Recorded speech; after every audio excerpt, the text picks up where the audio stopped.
Hello दोस्तों, welcome back to my channel सफलता का रास्ता। अगर आप मेरे चैनल पर पहली बार आए हैं तो मेरे चैनल को सब्सक्राइब और वीडियो को एक लाइक ज़रूर कर दें। एक वीडियो बनाने में बहुत मेहनत होती है और आपके साथ की बहुत ज़रूरत है। Let's begin.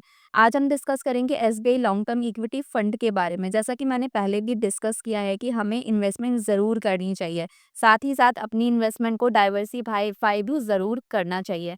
तो यह एक ऐसा फंड है जहां अगर आप पैसा इन्वेस्ट करते हैं तो आपका पैसा म्यूचुअल फंड में तो इन्वेस्ट होगा ही, बट साथ ही साथ आपको एटीसी का बेनिफिट भी ज़रूर मिलेगा। मतलब आप अपने इनकम टैक्स में रिबेट भी ले सकते हैं।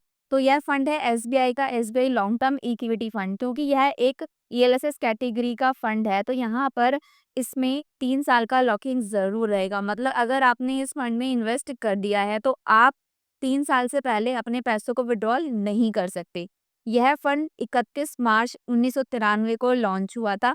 इस फंड का टोटल जो एयूएम साइज है एज पर 30 अप्रैल 2025 को 27,617 करोड़ का है। मतलब इतना पैसा इस फंड में इन्वेस्टेड है। इस फंड के fund manager mister Dinesh Balachandran ji हैं, जो इस फंड को मैनेज कर रहे हैं। इस फंड में जो एग्जिट लोड है वो नील है, क्योंकि यहाँ पर आप फंड्स को विड्रॉल कर ही नहीं सकते 3 साल से पहले। चलिए अब इस फंड के पोर्टफोलियो क्लासिफिकेशन को इंडस्ट्री वाइज समझते हैं। मतलब फंड मैनेजर ने किस हिसाब से इंडस्ट्री वाइज इसमें इन्वेस्टमेंट की है।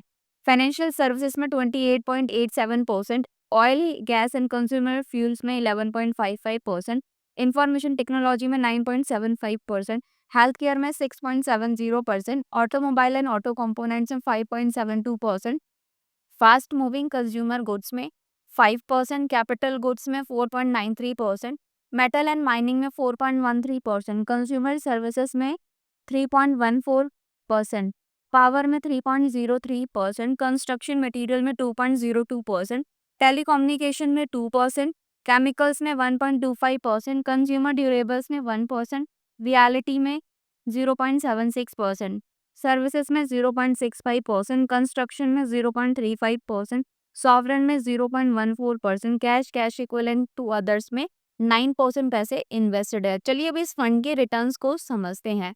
SBI long term equity fund direct growth fund, since Inception जब से ये फंड आया है, सिंस इंसेप्शन इस फंड ने एवरेज जो रिटर्न दिया सीएजीआर 16.4% की दी है।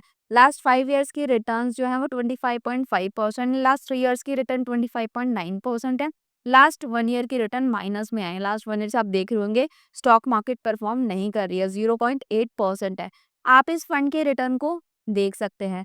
अगर आप टैक्स सेविंग के पर्पज से म्यूचुअल फंड में इन्वेस्ट करना चाहते हैं तो आप इस फंड को भी देख सकते हैं। ऑल दो मार्केट में ईएलएसएस कैटेगरी बहुत सारे परफॉर्मिंग म्यूचुअल फंड्स हैं, बट ये फंड्स भी अच्छे हैं, आप इसमें भी इन्वेस्ट कर सकते हैं। अब हम समझेंगे अगर आपने इस फंड में सिंस इंसेप्शन 10,000 पर मंथ की एसआईपी की होती तो उसकी वैल्यू आज क्या होती। मंथली एसआईपी अमाउंट 10,000 रुपये, टेन्योर 32.5, 32.5 साल हो गए। इन्वेस्ट आपने जो किया होता है, इन्वेस्टेड अमाउंट 39 लाख होता। एस्टिमेटेड रिटर्न 16.4 है जो सिंस इंसेप्शन है। तो मतलब जब फाइनल वैल्यू होती है वो 10,98,53,964 हो जाती है। मतलब एक छोटी सी हैबिट आपको 10 करोड़ की आपको एक कॉर्पस दे जाती। आप समझे इन्वेस्टमेंट करना कितना ज़रूरी है। मैं ये नहीं कहती 10,000 ही कीजिए, कुछ लोग कहेंगे उस टाइम पे 10,000 ही कितनी ज़्यादा वैल्यू, तब किसी भी अमाउंट से स्टार्ट कीजिए, इन्वेस्टमेंट करना ज़रूरी है। आप अपने पैसों को काम पर लगाइए, जिससे आपकी वैल्यू बढ़े, आपके पैसे की वैल्यू बढ़े और आपको सारी उम्र फिज़िकली मेहनत करनी ना पड़े। देखिए पूरे साल ना मेहनत करना, पूरी लाइफ बहुत मुश्किल होता है, ये ईज़ी नहीं है और लाइफ मिली है तो लाइफ को एन्जॉय भी करना चाहिए। तो इसलिए अपने पैसों को काम पर ज़रूर लगाएँ। अगर आपको मेरी वीडियो अच्छी लगे तो मेरी वीडियो को एक लाइक ज़रूर करें, मेरे चैनल को सब्सक्राइब करें एंड मैं थैंक्स फॉर वॉचिंग।